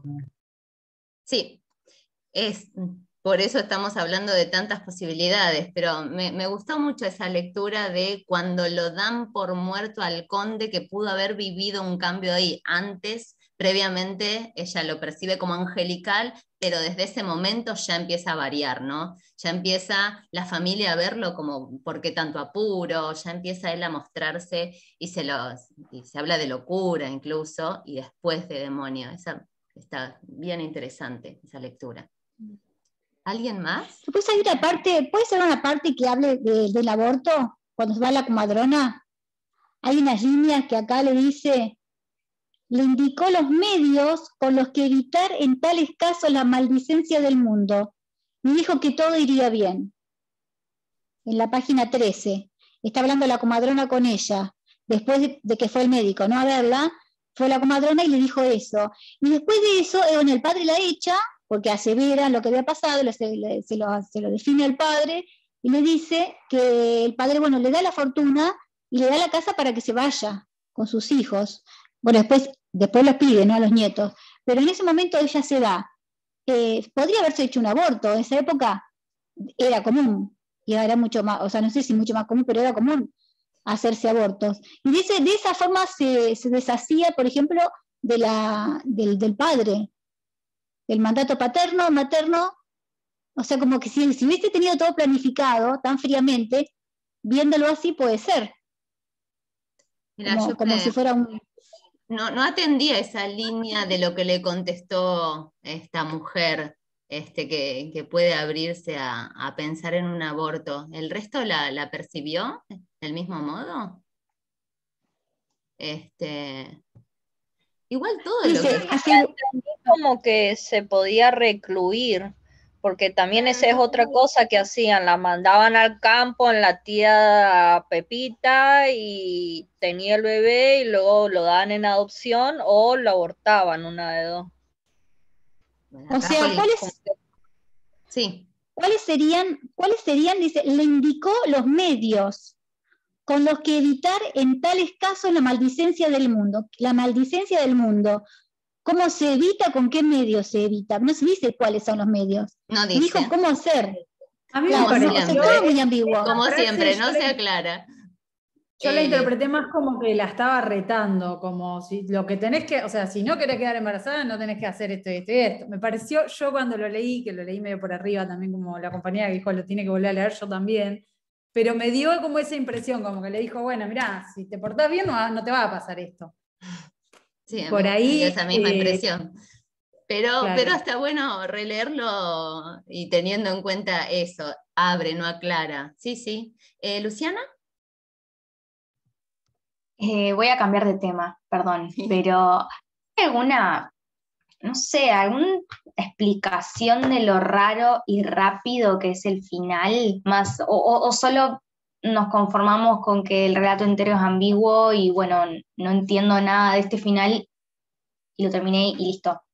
O sea, el hecho de que él se aleje por un año y de que después vuelva y después del año recién lo acepte y termine pareciendo todo feliz. ¿Hay algún punto de conexión de, bueno, puede ser por esto o esto o esto, o solo es muy raro? Yo lo leí como muy raro a ese final. De hecho, a mí no me queda la sensación de felicidad. No es que digo, ay, mirá qué lindo, la reconquistó, qué hermoso todo ese tiempo, después se vuelven a casar. No me lo creo a eso. Claro, una segunda boda y que él le dé plata, o sea, una tipo plata y se borre, y si es por decisión de él o si la familia lo aleja, no hay ninguna conexión con nada, entonces. Es En realidad eso. es eso, es eso. Sí, en un momento yo dije, acá Kleist está cumpliendo con la brevedad, con la típica brevedad de la novela, tiene que cortarlo acá, pero no, es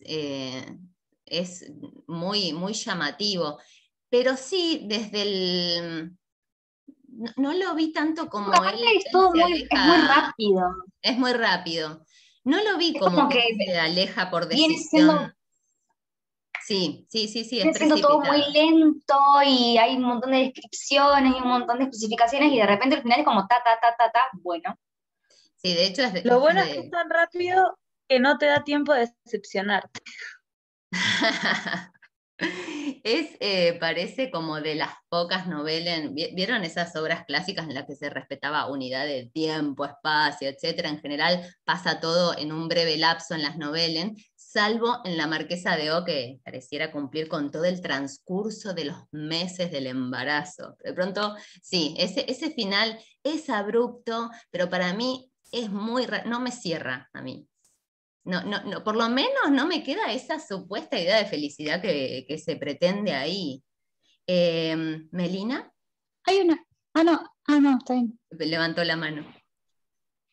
No, si yo iba a tirar algo que me acaba de parecer, tipo, capaz una flayada mía, pero nada, quería comentarlo, de que capaz que todo esto de que ella primero le haya parecido que el conde es un ángel y después un diablo, también puede estar un poco relacionado con el tema de que él supuestamente había muerto, y lo podemos ver desde el lado ese, por así decir, de la reencarnación. O sea, no sé, a mí me pareció eso después de pensarlo un poco, de por eso ella dice algo así como que se le hubiese, no se le hubiese antojado un diablo si primero no hubiese visto un ángel o algo así, y nada, me hizo pensar un poco en eso. Sí, parece un poco similar a lo que empezó a comentar y analizar Victoria, ¿no? De ese cambio, Sí, ¿por qué no? Sí, porque es también bastante claro. ¿Quién más quería decir algo? ¿Emilia? ¿Emilia? No, sí, viste, en esa parte del texto que ella estaba describiendo recién, cuando él se lo da por muerto, él dice, Julieta, esta bala es para vos, no sé cómo le dice. Y es la primera vez que nosotros sabemos que ella se llama Julieta. Viste que no describe los personajes, es la primera vez. Y ella dice, ay, pensar que él estaba pensando en mi tocaya. Ella no pensó que era ella misma. Totalmente. Pensar que era... O sea, eso también te va sacando, viste, un poco de contexto, viste, te va haciendo como cambiar continuamente, así, viste, de línea. Totalmente, pero apenas. A lo último, en la página, porque yo las tengo de alguna, la página sí no sé cuál es, pero bueno, hay una parte que él está reunido con la familia y cuando él la compara con un cisne. Sí.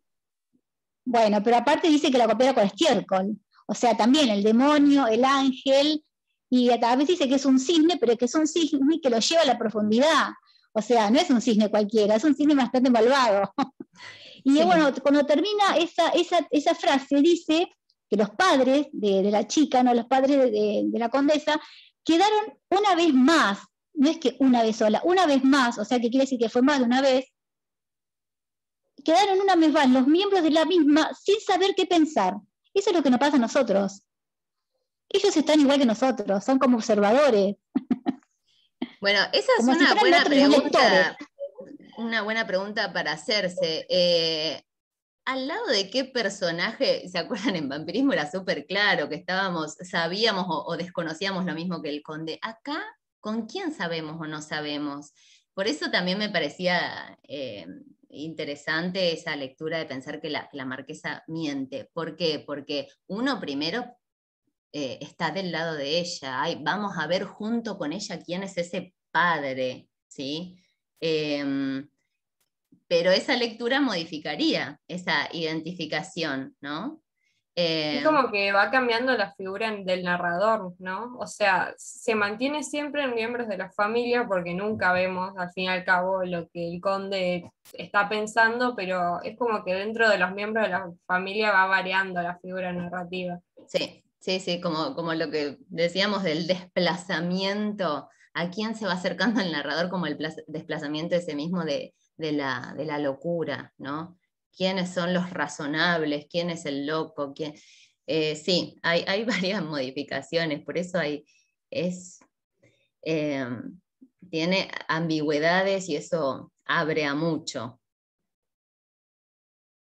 ¿Alguien más? También, digo, si alguien más quiere hablar, igual yo ya hablé un montón, pero me gustó bastante. Creo que fue de los textos que leímos hasta ahora el que más me gustó, también por eso participo más.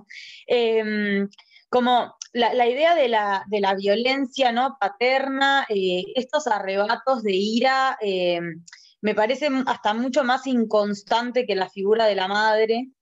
Y yo iba a algo más con esto.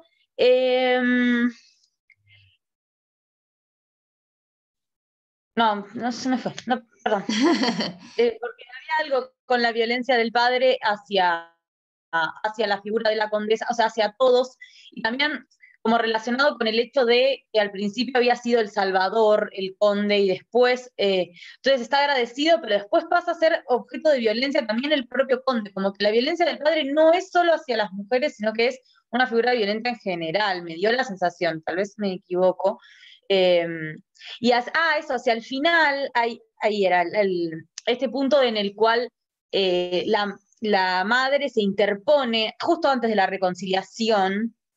Para mí fue un momento muy tenso, como que en la lectura, esa actitud protectora de la madre era como que no dejaba del todo claro si el padre estaba yendo a reconciliarse o a matarla, ¿no? Como que a mí me dio un poco así como de miedo, o sea, mientras leía, tipo... bueno, ¿qué va a pasar ahora? No, o sea, haceme caso, le decía a la madre, no hagas otra cosa que lo que yo te estoy diciendo, porque como que lo que te va a entender es que puede salir muy mal, ¿no? Esto, no se lo ve, no hay un enfoque hacia qué es lo que está haciendo el padre en ese momento, solo se ve el diálogo de la madre con la hija mientras el padre se acerca, pero no vemos realmente en qué situación está el padre, si está sacado como yo me lo imaginé o... viene totalmente cabizbajo, como otra compañera había hecho ese aporte, como que era mucho más protagónica la figura de la madre después, y el padre se lo veía más sumiso. Yo ahí en ese momento no lo había interpretado del todo como sumisión, sino al contrario, como una ira desmedida que no se sabía si se iba a aplacar o no. Pero bueno, son las mismas cosas no dichas que... Sí, incluso ahora que mencionas esto de la figura del padre, a mí me había dado una primera sensación, ¿vieron cuando él tiene que proteger la ciudadela? A mí ahí me había parecido un poco extremo también esta decisión de hay que defenderla a toda costa, por más que se esté destruyendo todo, cuando otro se hubiera resignado un poco antes. Ahí ya me pareció bastante extremo el padre, pero está muy bueno que marquen estos cambios, porque yo solamente en la cita señalé las fluctuaciones de la madre, como para buscar distintas interpretaciones, pero el padre es cierto. Y además, ya habiendo demostrado esa escena de los disparos que se le escapan, es como que el lector queda como, bueno, podemos esperar cualquier cosa, ¿no? Sí, muy bien. ¿Quién más? No, yo lo que veo, que también está por ahí, también lo marqué, es que ella de a poco, a medida que va tomando diferentes decisiones después de la muerte del marido, ella se va dando cuenta que existe la posibilidad de una cierta independencia. independencia de los padres, independencia sexual, por ahí.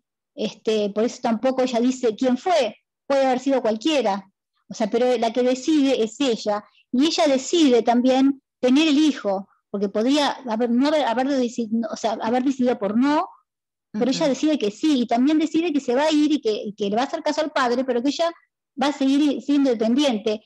Y el punto más culmine es cuando ella decide exponerlo en los diarios, ¿no? Que bueno, ahí está eso que vos decís, no sé cómo se llama, el giro ese, de algo nuevo, diferente, y bueno, ese es lo máximo que podría haber hecho, y bueno. Y le sale bien, lo que va haciendo le va saliendo bien, comillas bien, digamos, va saliendo.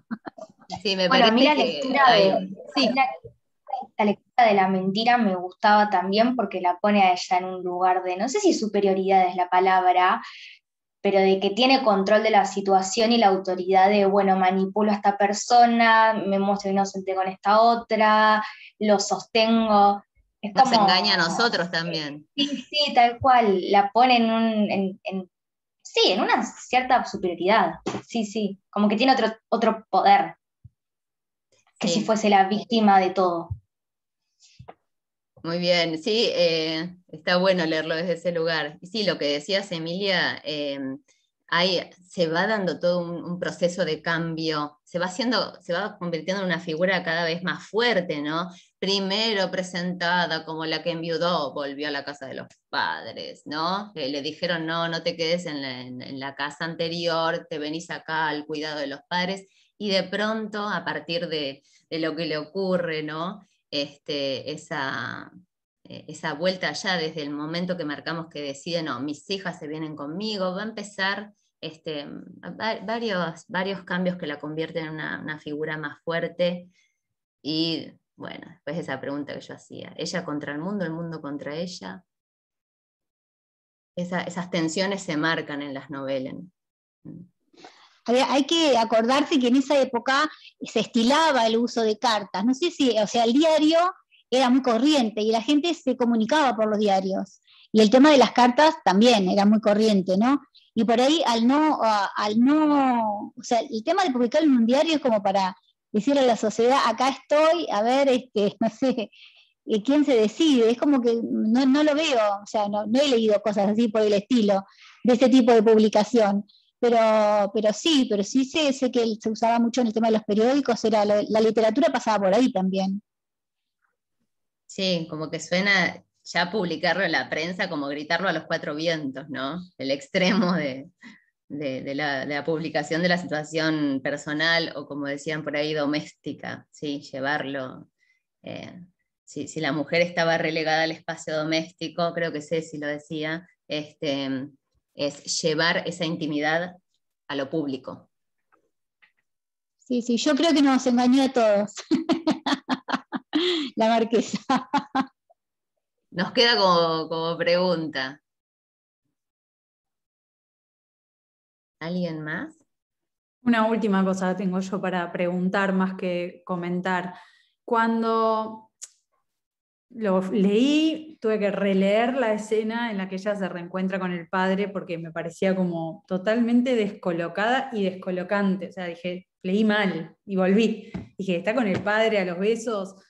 Se habló de incesto y de la posibilidad que el padre fuera el padre de su hijo y demás, pero narrativamente, ¿qué función cumple esa escena? Porque la veo descolocada de la trama, descolocada del registro que está manejando, porque en ningún momento se habla de demostraciones de afecto. El único momento donde se menciona así besos largos y manoseos, y como que cambia todo. Esa escena parece traída de otra novela e insertada. Narrativamente, ¿qué función viene a cumplir? Sí, de hecho, en esa escena hasta se marca algo así como una frase de como nunca lo había hecho. Se marca que esa es la primera vez que se lo ve así o que tiene esa actitud hacia Nunca ella. la había dejado sentarse en sus piernas, creo que dicen algo así, como que nunca la había dejado sentarse en su regazo, excepto esa vez que no solo estaba sentada, sino que estaban chapando como fuerte. Sí.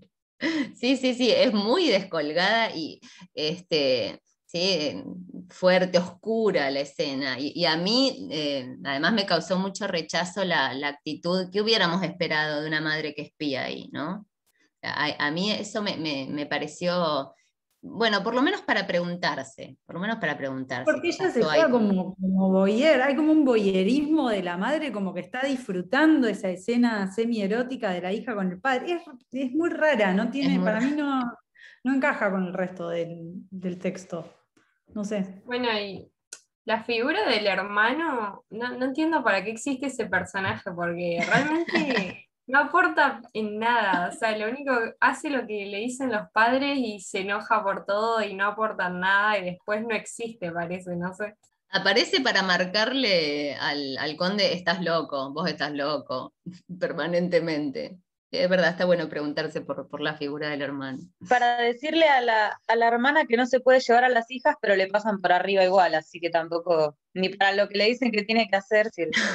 No sirve ni para eso. Sí, sí, ella triunfa sobre esa Bueno, discusión. igual ella en un momento, cuando se va igual con las hijas, hace como una introspección en que por primera vez había superado al hermano o se había puesto sobre él. Eso lo menciona y no sé si quiere hacer referencia a que en el pasado siempre él se impone sobre ella, que bueno, también en un momento cuando hablaban del abuso dije, uy, capaz que fue el hermano, porque cuando llegó el conde estaba como re enojado y siempre a la contraria y nada, también pensé en eso en un momento. Ojo, que puede ser también. ¿Por qué no? ¿Por qué no? Sí, y esto de es la primera vez que como quien triunfa sobre el hermano, sí, también pensemos figura masculina, ¿no? Podemos imaginar cómo serían las cosas, cómo son las relaciones de poder en las familias de esa época. Imagínense si todavía sigue pasando. Sí. No, lo que yo me llama la atención, imaginándomelo, si quisiera imaginármelo de alguna forma, me lo imagino como si fuera una obra de teatro, no sé por qué. Porque son escenas como muy cortas y muy profundas y muy fuertes, y es como que los personajes entran y salen todo el tiempo. No sé cómo será en el cine, igual, bueno, depende de lo que quiera mostrar, ¿no? Pero no sé si es fiel digamos, al texto original, pero lo veo todo el tiempo así, ¿viste? Así, como que se mueve el texto. Les podemos conseguir la película, que sí, la película demuestra sus interpretaciones particulares de algunas cuestiones que en el texto no son tan claras, hay decisiones ahí del director. Pero mira vos, está bueno que lo hayas pensado como una obra teatral, justamente porque paralelamente él cultivaba ambos géneros, ¿no? Kleist. Bueno, a ver, paren. Es verdad lo que dice Ceci, que esa escena queda de alguna manera descolocada, porque durante todo el relato se deja toda la imaginación del lector, pero la escena del incesto es la única que está relatada con todas las letras. Por lo menos a mí no me deja lugar a dudas. Exacto, ¿vieron lo larga que era esa cita? Porque además es como increíble. Sí, sí, tiene esas dos cuestiones. Mucha descripción y a la vez deja más preguntas todavía, y muy conmovedora, ¿no? No es la palabra conmovedora, pero choca. Bueno, puedo dar lugar a un comentario más porque ya se está acercando la hora.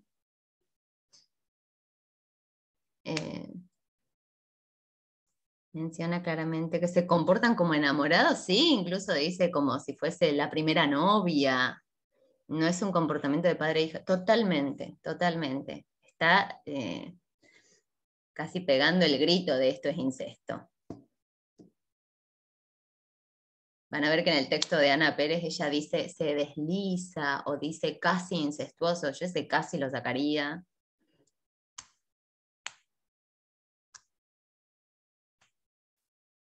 ¿Alguna pregunta o algo que quieran decir?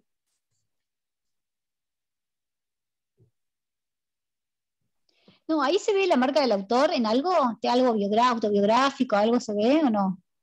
¿Cómo? No entendí. No, viste que a veces te dice, bueno, en tal texto vos podés ver algo que tiene que ver con la autobiografía, con la biografía del autor, del que escribe. Si a hay algún veces pasa. vínculo entre von Kleist y...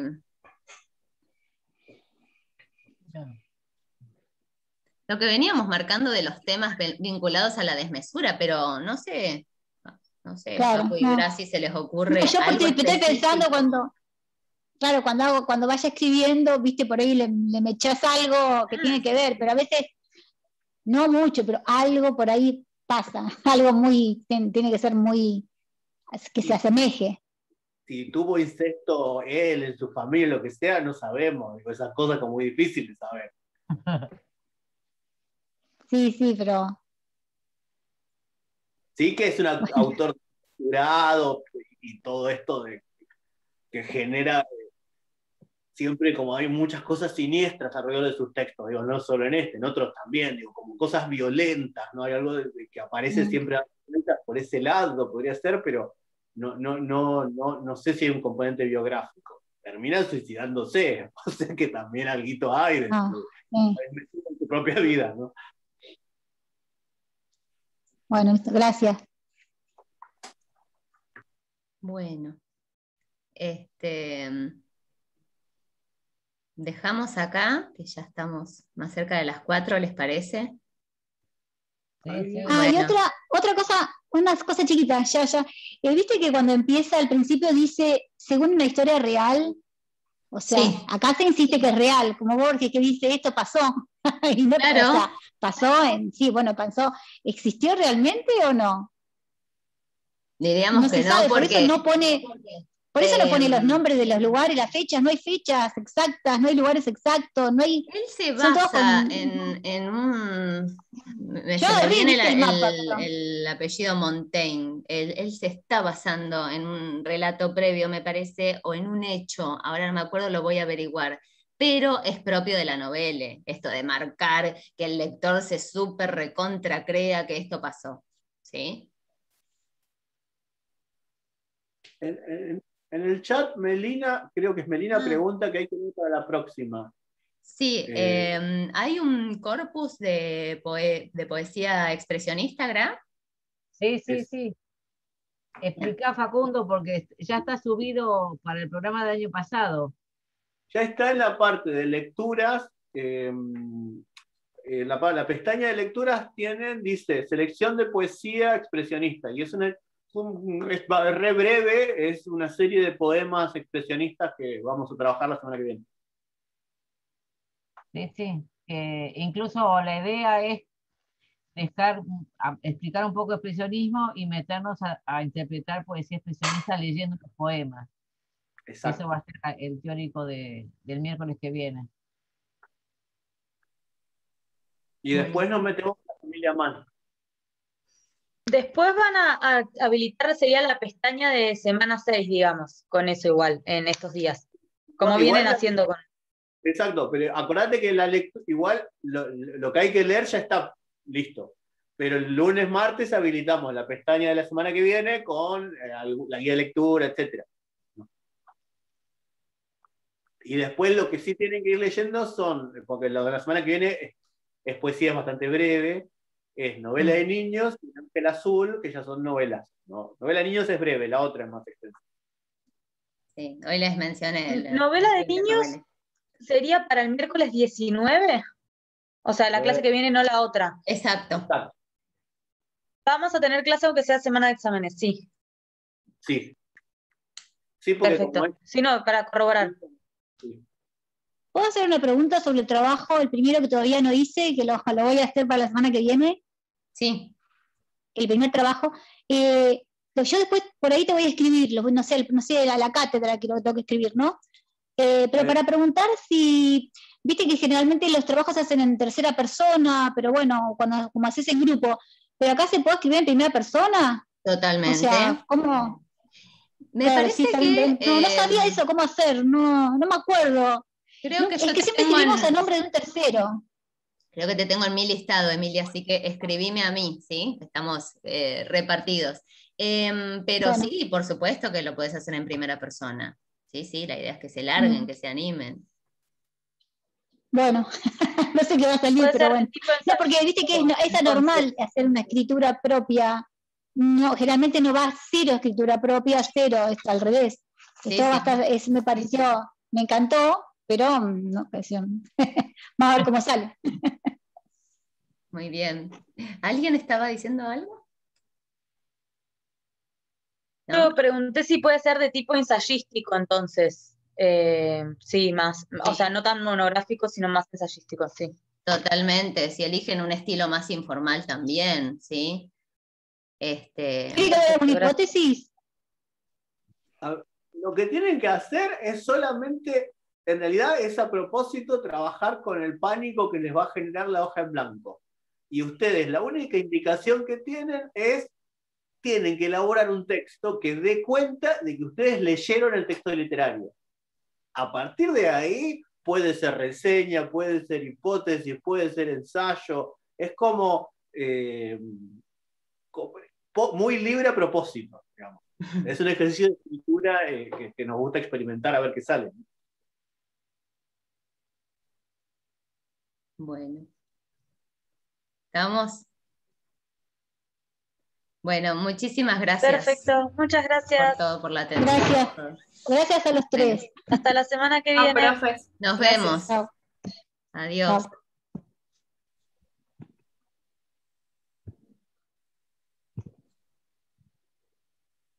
A ver, ¿dejo de grabar? Sí, ya está, pará.